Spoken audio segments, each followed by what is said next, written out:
ಏನು ಇಲ್ಲಿರುವಂತಹ ಮಹೇಶ್ ಅವರ ಪರಿಸ್ಥಿತಿಗಳು ಅದೇ ರೀತಿಯಾಗಿ ತಾಯಿ ಕೂಡ ಇದ್ದಾರೆ, ಅವ್ರನ್ನೂ ಕೂಡ ಮಾತಾಡ್ಸೋಣ ಯಾವ ರೀತಿಯಾದಂತಹ ಸಮಸ್ಯೆಗಳನ್ನು ಅವರು ಅನುಭವಿಸ್ತಾ ಇದ್ದಾರೆ ಅಂತೇಳಿ.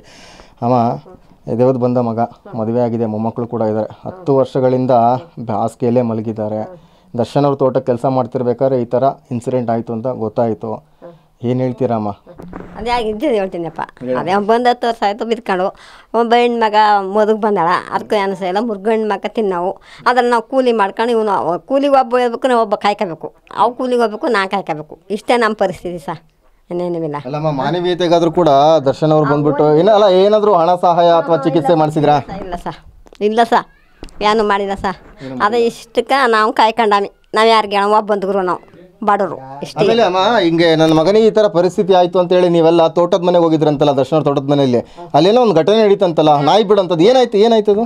ನಾಯಿ ಬಿಟ್ಟಾಗ ಮ್ಯಾಲು ಆದ್ರು ಇವನ್ನ ತಕೊಂಡು ಈಚೆಗೆ ಹಾಕ್ಬಿಡಕ್ಕೆ ಅದು ಯಾರು ಅವ್ರ ಆಳು ಗೊತ್ತಿಲ್ಲ ಸರ್. ಆಳು ಎತ್ತಿ ಈಚೆಗೆ ಹಾಕ್ಬಿಟ್ರು, ಬಾಕ್ಲು ಹಾಕೊಂಡ್ರು. ಪುನಃ ಇವರು ಎಲ್ಲ ಹೋಗಿ ನಮ್ಮ ಮೈಕ್ ಹೋಗಿ ಆಗ ಒಳಾಕ್ಬಿಟ್ಟು ಆಮೇಲೆ ಒಂದು 3 ದಿನ ಇದ್ದಾನ ಇಲ್ಲಿ ಆಸ್ಪತ್ರೆ ಕರ್ಕೊಂಡು ಇಲ್ಲ ನಿಮಗೆ ನೀವು ನ್ಯಾಯ ಕೇಳಕ್ ಹೋದಾಗ ನಾಯಿ ಚೂ ಬಿಟ್ರಂತಲ್ಲ, ನಿಜನಾ? ಬಿಟ್ರು ನಾಯಿ ಬಿಟ್ಬಿಟ್ರು, ನಾನು ಬಿಟ್ರು, ಲೈಟ್ ಕೆರೆಸ್ಬಿಟ್ರು, ಗೇಟ್ ಬಾಕ್ಲಾಕ್ಬಿಟ್ರು, ಗೇಟ್ ಬಾಕ್ಲು ಹಾಕ್ಬಿಟ್ರು. ಇನ್ನಾಗ ಹೋದ ಗೇಟ್ ಬಾಕ್ಲು ಬಿಟ್ರು, ಹಾಕ್ಬಿಟ್ಟು ಮ್ಯಾಲಾಗ ನಮ್ಮ ಮೈಕ್ ಗಂಡಕ್ಕೆ ಹೋಗಿದ್ವ ಸುಮಾರಾಗಿ ನಿಮ್ಮ ವಯಸ್ಸದು ಎತ್ತಿ ಒಳಗೆ ಬಿಟ್ಕೊಂಡ್ರು. ಒಬ್ಬ ಬಿಟ್ಕೊಳೋದು ಒಬ್ಬ ಎತ್ತರ ಹಾಕ್ಬಿಟ್ಕೊಂಡ್ರು. ಹ್ಞೂ ನಾಚಿ ಬಿಟ್ರು. ಅಲ್ಗ ಅವ್ರ ದರ್ಶನ ಬಂದಿಲ್ಲ, ಅವ್ರ ಆಳುಗಳು ಕೂಲಿ ಅದು ಯಾರು ಕೂಲಿ ಮಾಡ್ತಾರೆ ಏನೋ ಗೊತ್ತಿಲ್ಲ, ಅವರು ಆಗ ಮಾಡಿದವರು. ಆಗ ನಾವು ತಗೊಂಡು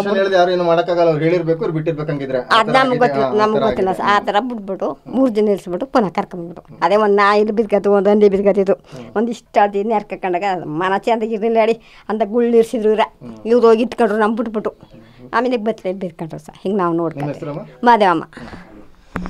ಕೇಳಿದ್ರಲ್ಲ, ಇದು ಏನು ಮಹೇಶ್ ಅವರ ಜೀವನದಲ್ಲಿ ನಡೆದಂತಹ ದೊಡ್ಡ ದುರಂತ. ಜೊತೆಗೆ ಈಗಾಗಲೇ ಕೂಡ 10 ವರ್ಷಗಳಿಂದ ಬೆಡ್ಡಲ್ಲೇ ಮಲಗಿದ್ದಾರೆ. ಕೂಲಿನಾಲಿ ಮಾಡಿಕೊಂಡು ಬರುವಂಥ ಹಣದಲ್ಲಿ ತಮ್ಮ ಜೀವನವನ್ನು ಸಾಗಿಸ್ತಾ ಇದ್ದಾರೆ.